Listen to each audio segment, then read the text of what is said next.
Aries, to understand your reading today, we first need to talk about Lilith. She actually represents a lot of different things mythologically as well as astrologically. Lilith in astrology represents the apogee of the moon. The moon does not work or orbit the earth in a perfect circle. It actually does so in an oval. And Lilith represents the point where the moon is furthest away from the earth in that orbit, and that does actually change signs. So it feels like there is literally something about embracing the void, embracing something that is maybe unknown to you, because the moon represents our consciousness and subconsciousness. It's our psychology, it's our emotions, it's our internal world. And so it's the very edge of what we can know, the very edge of what we can feel. And for a lot of you, this is about reconnecting with parts of you that you have distanced yourself from. You have cut parts of you off in order to be acceptable, in order to believe that you are lovable. But now is the time to really reclaim yourself.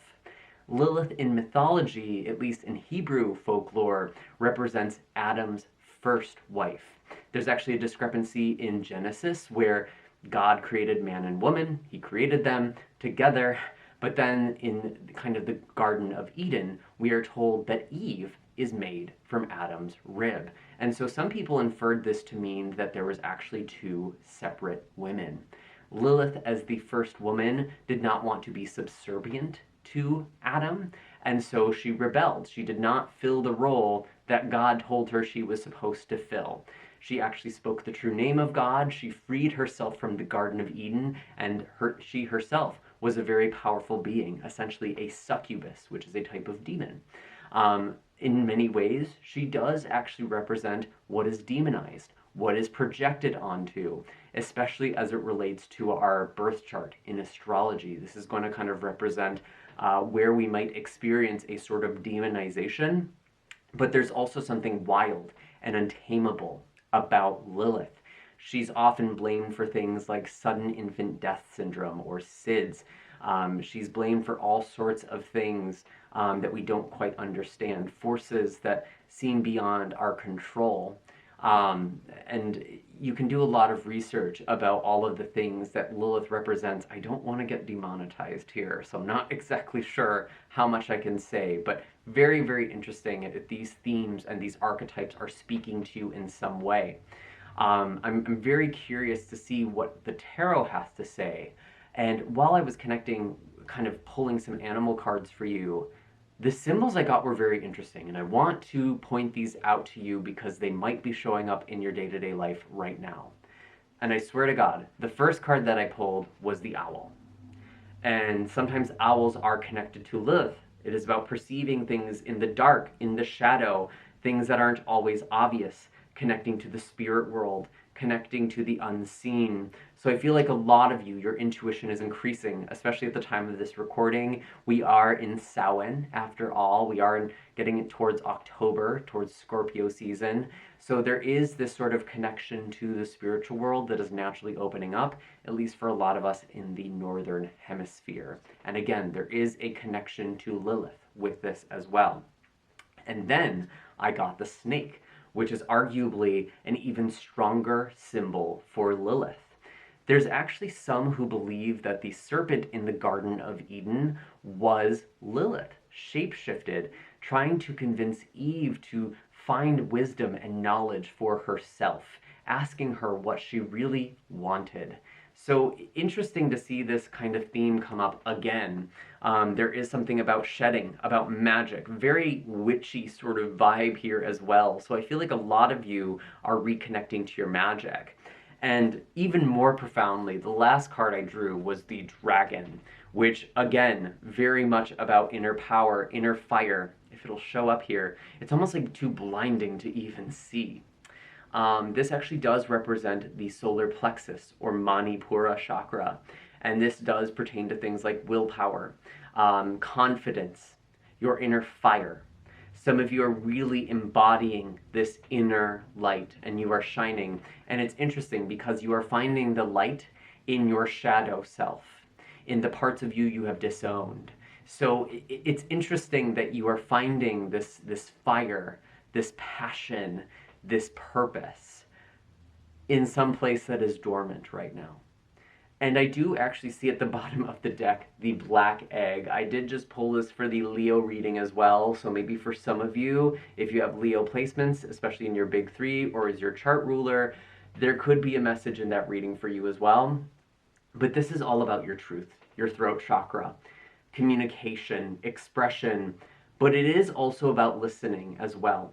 And I mean, looking at this black egg, it is literally about the amniotic potential of darkness, of the void, of emptiness, and that being a source of creation. And a lot of the time I feel like, especially in our society, in the West, we don't honor emptiness. We don't honor stillness. I've actually been doing a lot of research into Japanese and East Asian architecture, and there's actually as much focus put onto shadow as there is into light. And so this really is quite interesting to me. They literally have this kind of perception or belief around making space for darkness. And by allowing that for yourself, you are letting your light truly shine. And so I'm really wanting you to not be afraid to go there. Don't be afraid to go there, Aries, whatever that means for you. It's going to mean something a little bit different. For some of you, this is about a romantic relationship. Maybe you're holding some part of you back. Maybe this is about your career, your purpose. Maybe you're doing this with your family. Wherever it is you are holding back in your life, now is the time to set yourself free. Lilith is this uncontrollable, untamable woman or femme figure. I even think of her as kind of a non-binary trans allegory myself. Who is breaking away from societal expectation. And so really reclaiming that for yourself, really liberating yourself, even if other people demonize you for it. So already some pretty big messages here. I am going to shuffle the deck for you now, and I just want to thank all of you who support this channel with your likes, shares, comments, and subscribes. If you've been following around for some time and haven't done so already, definitely consider hitting that subscribe and bell notification. That way you can always stay up to date with what's in the cards for you. Now, we are post-eclipse, but we are going to be feeling these eclipses that just happened in the month of September for the next 6 months. So if you are still curious to feel how this energies, these shifts are going to be affecting you, you can still get 34% off any of my astrology readings using the code ECLIPSE at checkout. So if you're feeling ready for that deep dive, now is a great time to embark on it. Maybe we can actually look at where Lilith falls in your chart as well and kind of interpret how this energy is showing up for you on an individual level. So we can really go a lot more specific and personal. I do also offer tarot readings, intuitive readings, and energy healing sessions as well. All of those can be found on my website. You can also find my social media in the description of this video as well. Finally, people have been asking about donations, and so I decided to make a Ko-fi. If you feel so called and have the means to do so, you're welcome to make a one-time or monthly donation, and it's super, super appreciated. It does help me continue to put out this content for all of you and kind of gives power back to creators. It's kind of like a more egalitarian version of Patreon. So check that out if that's something that speaks to you too. Otherwise, I just hope that you enjoy this reading and the messages that are coming through. And as I'm shuffling, I'm going to remind you these are general readings on my YouTube channel, so not every single message that comes through is necessarily going to be meant for you. It's up to your own intuition and discernment to figure out what messages apply to your life and how, as well as what messages might be meant for somebody else. Maybe even this reading is coming to you not so much to deliver messages or divination to you, but you're meant to share this with somebody else regardless of zodiac placement. So keep that in mind as well. Maybe this is somebody else's message. And take a moment, really pause this video even, and just take some time to connect to your own energy. That way you can best discern what is meant for you at this time. What do we have for Aries? What do we have for Aries? Interesting that we don't have cards coming out yet. I feel like I just need to shuffle. This is about you making a choice. I will say, as I split the deck, I do see the Tower and Death cards. So again, this message of not being afraid to go there, not being afraid of ending things or saying things that could potentially result in endings. Very strong Scorpio energy actually with both of these cards. Death quite literally represents Scorpio, and the Tower represents Mars energy, which is one of the planets that rules over Scorpio. So these scorpionic themes, all about death, transformation, rebirth, and even sexuality, the exchange of energy, secrets, the occult, all of these are themes that could be speaking to you very loudly right now. And again, maybe some of you quite literally are feeling called to work with Lilith, or you are being contacted by Lilith at this time, because that energy is coming in so potently. Your ruling planet Mars, interestingly, is also in the sign of Scorpio at this time as well. So there is something very powerful about being willing to transform and shed things. That can be very much about you transforming something in your life right now. So it is actually starting to make sense to me why all of these big messages are coming out. So, interesting.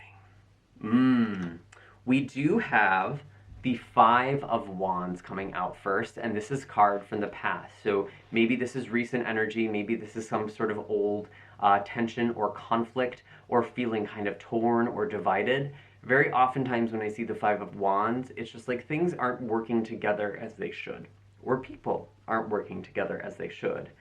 Maybe there is even working together with other people, kind of fending off. Sometimes this is kind of like one team fighting another team. That is a way I could sort of see this. Maybe you've been trying to tackle problems with a group of people, but you've not been successful. It feels like there's been some sort of tension or conflict or some kind of struggle here. And maybe overall, the past has just felt like a struggle. And on a deeper level, some of you are struggling with a part of yourself, your own desires. What's actually interesting is that the card that comes as advice is the Queen of Wands.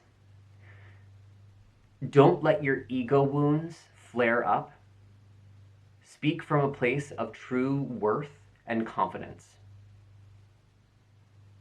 And Aries, this is also quite significant to me because this is one of your indicator cards. So this is about you really embodying your energy, embodying your truth. And I was talking about demonization, and of course the devil is coming in at the present time. And I'm really feeling like this is about you and the parts of yourself that you've demonized. I actually did see this in the reverse position, the upside down position here. So for some of you, it really is about parts of you that you believe were wrong, or you made wrong, or maybe in your childhood, you were told aren't right about you. And I feel like self-love is now calling you to reclaim these parts of you, to love the parts of you that aren't always deemed as lovable, or weren't always seen as lovable. And I mean, it's easy to love our light aspects, but the parts of us that really need our love, that need our patience, that need our unconditional presence, are the parts of us that exist in our shadow. The parts of us that we have cast to our subconscious, that we hide, that we feel shame over. These are the parts of you that need your love the most. We do have the Three of Wands here in the present as well. So some of you are looking forward to something. There's a portal. There's a doorway that's opening up. There are new possibilities.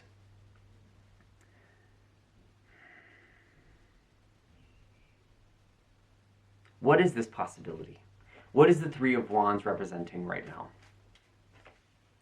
The Three of Wands with the Three of Pentacles. So again, there is a sense of collaboration or working together. I feel like some of you haven't necessarily been fighting alone on something.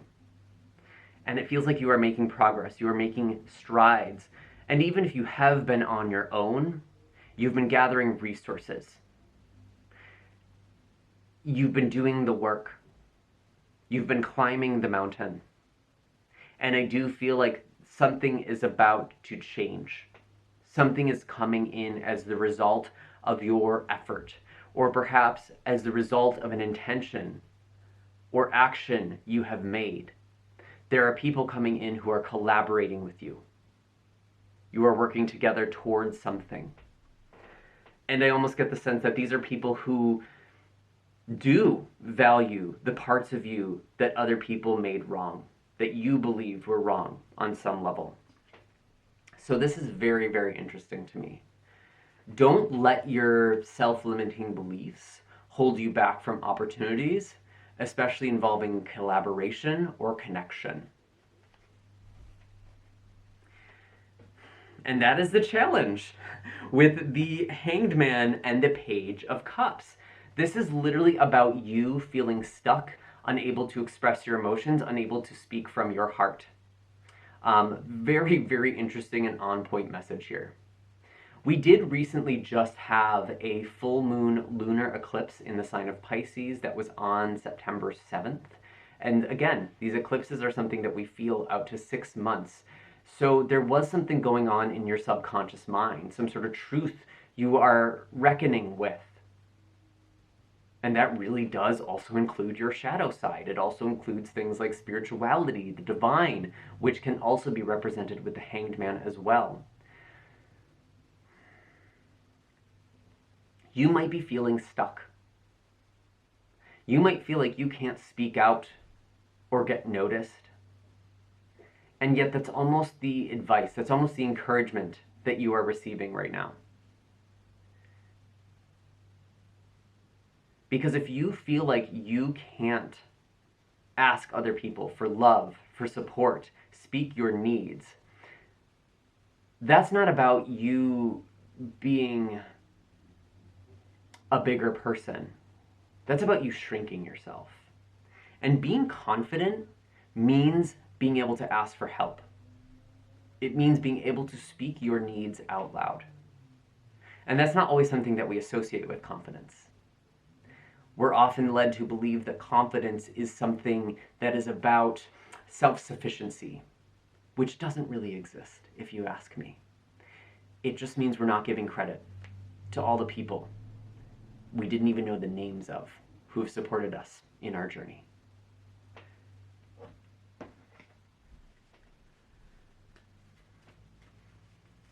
And I'm even getting like the image of like a movie star or a big celebrity. And very often they have that kind of story of like the self-made man, the self-made woman, the self-made person. And it's kind of a lie. And the truth is, those people have an entire team that are going to make them look good, that are going to tell them what to say. They are getting so much support from people, and that is part of the key of their success. So being willing to collaborate, being willing to be supported by other people, not letting shame, which we often disguise as pride, get in the way. And isn't that funny, that we think of pride as something that gets in our way, when it actually is shame? That's kind of that Lilith demonization. We're demonizing pride, vanity, as a sin. But we don't demonize shame.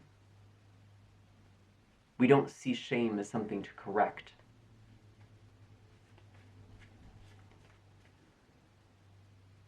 We even glorify it as humility.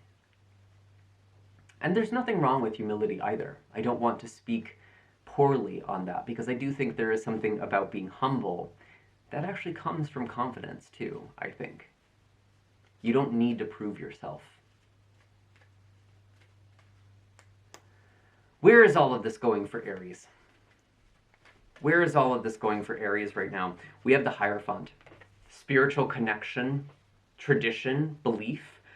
Again, I need to tell you, some of you are very much being called to work with Lilith, or perhaps some other deity or divine that has Lilith-like qualities. I think of figures like Hecate. I also want to say the Moirae, the weavers of fate.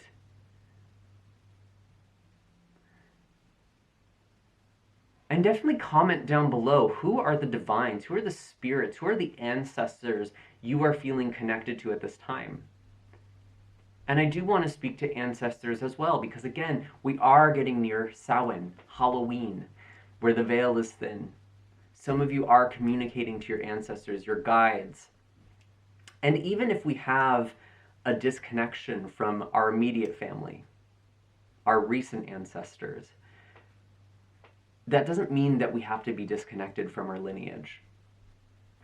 And I believe, at least, when people die, when they cross over, the higher self, the soul, sheds that trauma. Maybe that becomes a ghost. Maybe that stays as a residual here on Earth, or maybe it just gets transmuted, recycled.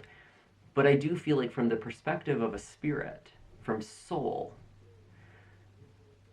there often is this collaboration. The ancestors or family that hurt us often do try to work with us to heal the patterns that they passed on to us, the wounds they passed on to us. So being open to this theme, and maybe you have a willingness to do this and maybe you not. You don't need to do this work. I'm just saying that might be something that is available to you.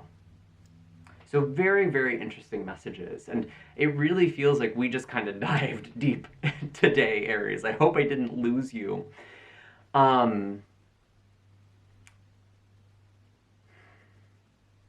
Is there any other messages for you at this time? I do feel like some of you are going through a little bit of a heartbreak or loss or a sense of betrayal with the Three of Swords, or there's some kind of deep healing that might be a little bit painful. I am just seeing this at the bottom of the deck here. This is sort of speaking out to me. And maybe there's almost like, you know, sometimes when you love yourself, Aries, that's when the pain comes back. Or that's when the pain arrives. Because we see things that happen to us as we look at ourselves with compassion.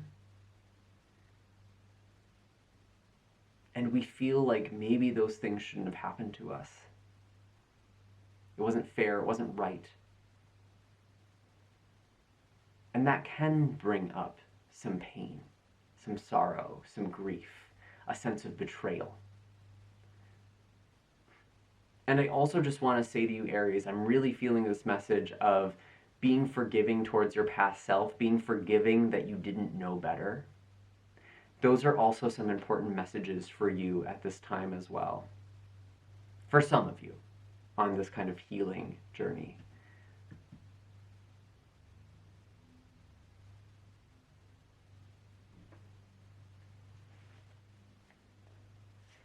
Asking about blessings, we have the Ace of Pentacles. There is a new beginning, some security, maybe a new job, a new home. You are building a new foundation for yourself, Aries, and it is founded on more of you, all of you, your whole self, your authentic self. You are building something from the right place because you're finding alignment with all of your desires. And sometimes we do have insecurities, even towards things that are right for us. We have light and shadow behind everything that we yearn for, everything that we seek to create. And I don't think it's about necessarily correcting the shadow. It's just about owning it. You know, for example, on YouTube, a lot of creators, they do have a vision, they do have a message, they do have something that they want to share with the world. There's kind of that light aspect, but there's also very often that shadow of not feeling seen, wanting to be heard, wanting to be recognized in some way. And that doesn't necessarily mitigate the good that could come from that person, but it can be really helpful to know that information. It can help kind of curb that need for validation, so it doesn't set you up for disappointment. It doesn't set you up for the inevitable negative comment or kind of rejection of other people. So tracking however that could show up in your life, that's just one sort of very specific example. Get in touch with the light and the shadow, and don't be afraid to look at it. Don't be afraid to own it, because owning it is actually something that is empowering to you. And you are lovable even with that darkness, and your light, of course, too. and you are creating something new. You are finding a new beginning. You're finding stability. You're finding commitment as well. And those are the blessings. Those are the messages I have for you at this time, Aries. I'm sending so much good and positive energy your way. If you've made it all the way to the end here, give a little snake emoji or owl emoji. Let us know, and definitely consider hitting like and subscribe. I mean, if you've made it this far, you've really kind of gone through the journey with us, so you might as well, right? You can find all the links in the description of this video for my website and social media accounts. Again, I am running a sale until October 14th where you can get 34% off your astrology chart reading. So you can use the code ECLIPSE to do that. And I will see you all in the next video. I'm sending lots of love and blessings your way. Take care, Aries.